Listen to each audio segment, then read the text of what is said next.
mind, when undisturbed, becomes like a still lake, clear, reflective, and boundless.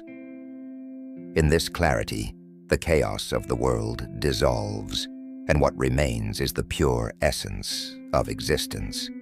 This is not something that can be read in books or passed down through words. It is something felt, something lived.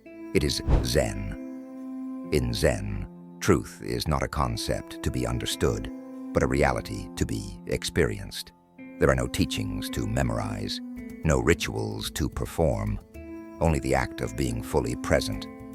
Imagine the simplicity of a single breath, the texture of the earth beneath your feet, the sound of silence. This is the doorway to awakening, hidden in plain sight, waiting for you to step through. The story of Zen begins not with words, but with silence, an awakening beneath the Bodhi tree in India, where Siddhartha Gautama became the Buddha. This moment, more than 2,500 years ago, marked the birth of a path that would ripple across continents and centuries. The Buddha's teachings spread throughout Asia, carried like whispers on the wind. Yet it was in China, during the 6th century, that these teachings began to transform into something both profound and startlingly simple. As Buddhism made its way into China along the Silk Road, it encountered the deeply rooted philosophies of Taoism. This meeting of traditions gave birth to a new form of practice, one that emphasized direct experience over doctrine, simplicity over complexity. It came to be known as Chan, and later, when it reached Japan, as Zen. At the heart of this transformation stands a figure shrouded in both history and legend: Bodhidharma. An Indian monk, Bodhidharma traveled across the Himalayas to bring a revolutionary message to China. Awakening, he taught, is not found in scriptures or rituals, but in the silent depths of meditation. Upon reaching the Shaolin monastery, he encountered monks who were weary, their spirits dulled by routine. To awaken them, he introduced a practice that went beyond words, a discipline rooted in both seated meditation, known as dhyana, and physical training. The most enduring image of Bodhidharma is that of his 9-year meditation facing a wall. Motionless, unwavering, he symbolized the essence of Zen, a complete surrender to the present moment, free from distractions of the mind. His teaching was radical for its time, rejecting the idea that enlightenment could be obtained through intellectual study or external rituals. Bodhidharma's legacy is not simply the introduction of Zen practice, but the profound understanding that truth can only be grasped through direct experience. Centuries later, this tradition would find its way to Japan, carried by a young monk named Dogen Zenji. Born in 1200 to an aristocratic family, Dogen's early life was marked by tragedy, losing both parents at a young age. This profound encounter with impermanence ignited within him a burning question: if all beings possess Buddha nature, why is practice necessary? Dissatisfied with the answers he found in Japan, he embarked on a perilous journey to China in search of deeper understanding. It was there, under the guidance of Master Rujing, that Dogen experienced his awakening. He realized that practice and enlightenment were not separate, that sitting in meditation was itself the expression of awakening. With this insight, he returned to Japan, where he established the Eiheiji monastery and began teaching a form of Zen that was both deeply disciplined and profoundly simple. Dogen's teachings emphasized living with complete awareness in every act. To wash a bowl, to sweep a floor, these were not mundane chores, but opportunities to experience the infinite in the present moment.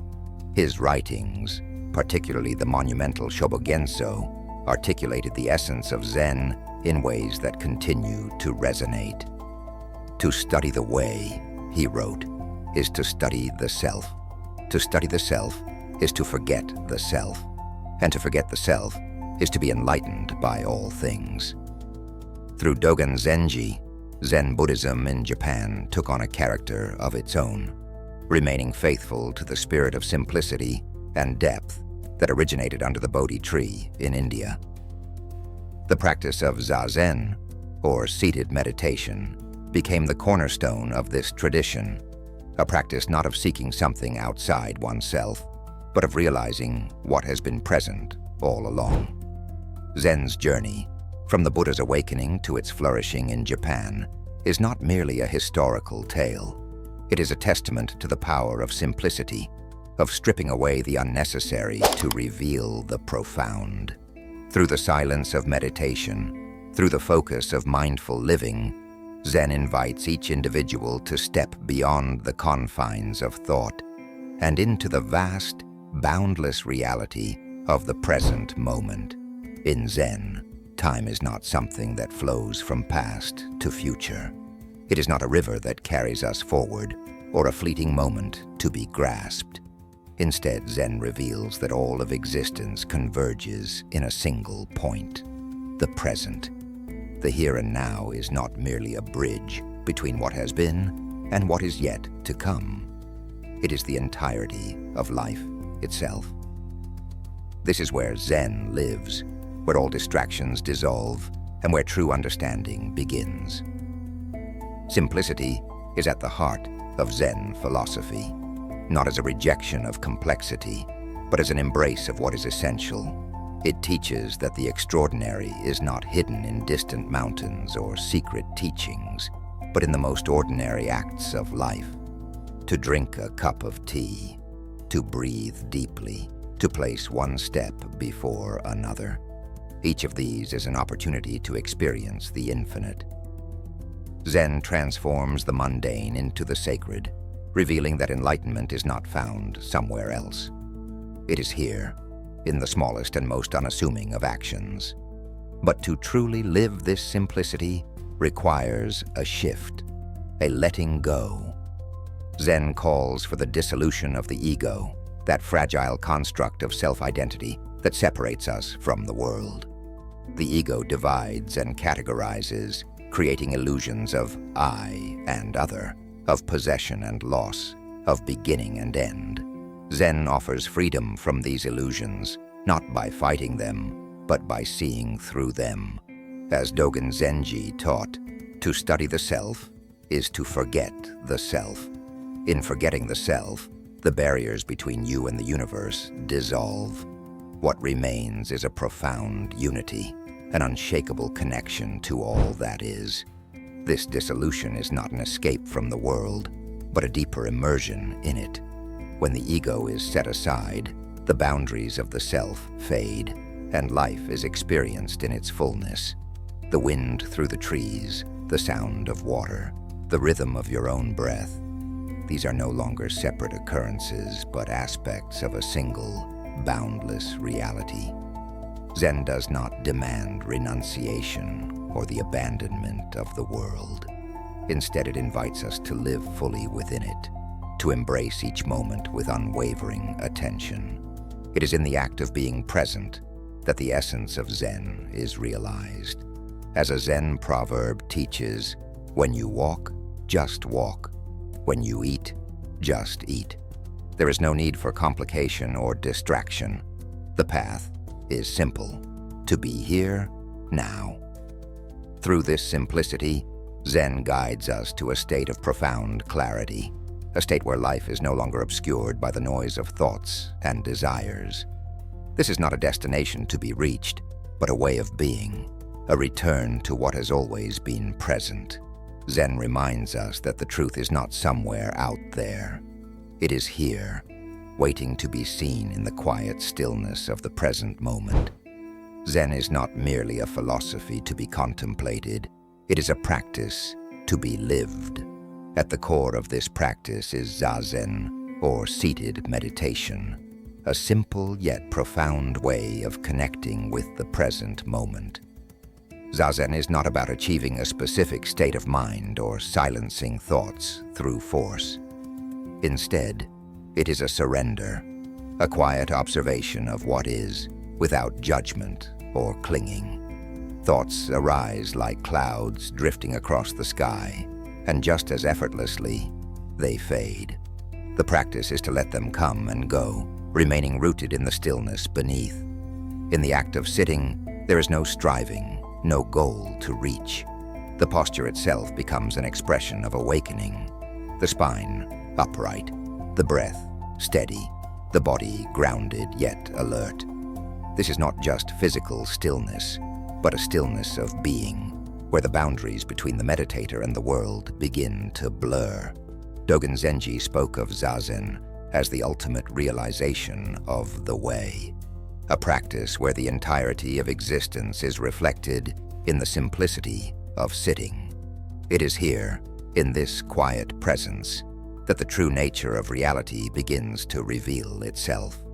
But Zen does not remain confined to the meditation cushion. Its essence extends into every aspect of life, transforming the ordinary into the extraordinary. To eat a meal, to sweep a floor, to wash a bowl, these are not chores or distractions from the path. They are the path. Zen teaches that every action, when performed with full awareness, becomes a gateway to the infinite. The quality of presence brought to these acts transcends their simplicity, revealing that life's deepest truths are hidden in the smallest details. Then there are the koans, enigmatic riddles that Zen masters pose to their students, not to provide answers, but to shatter the confines of rational thought. A koan does not ask for logic. It demands insight.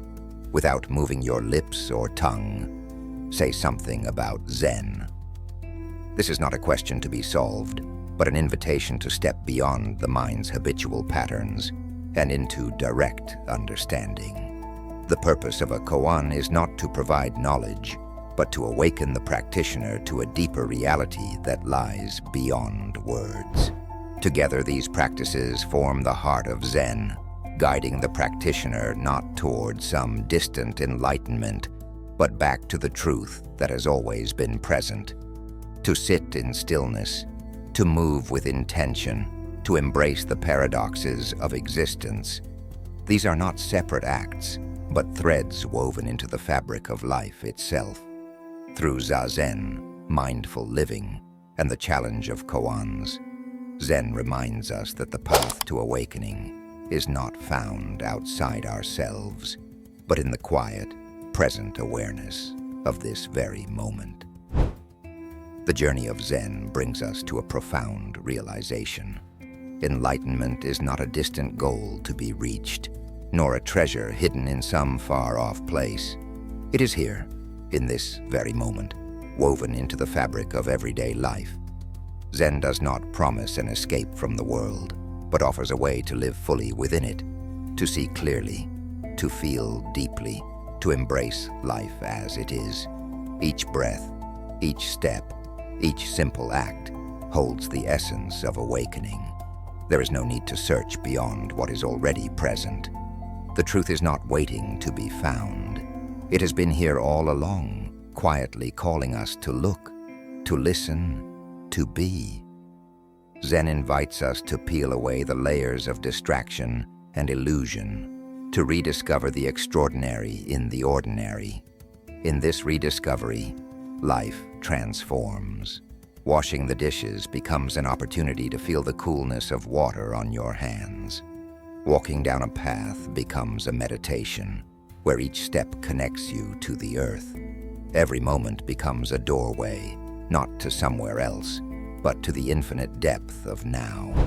This is the essence of Zen, not a destination, but a way of being, a way of living with clarity, simplicity, and presence.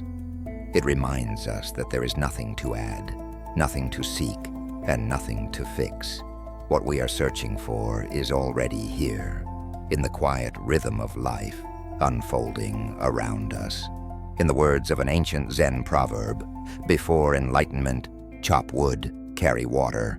After enlightenment, chop wood, carry water. Life does not change. It is our perception that transforms. The mundane becomes sacred, and the fleeting becomes eternal. Zen invites you to live with this awareness, to embrace each moment as it comes, and to let go of the illusions that separate you from the present. This is not a philosophy to ponder or a teaching to memorize. It is a call to live fully, to awaken to the beauty of now. In this moment and in every moment that follows, the path of Zen unfolds, not as something external to you, but as the very essence of your being.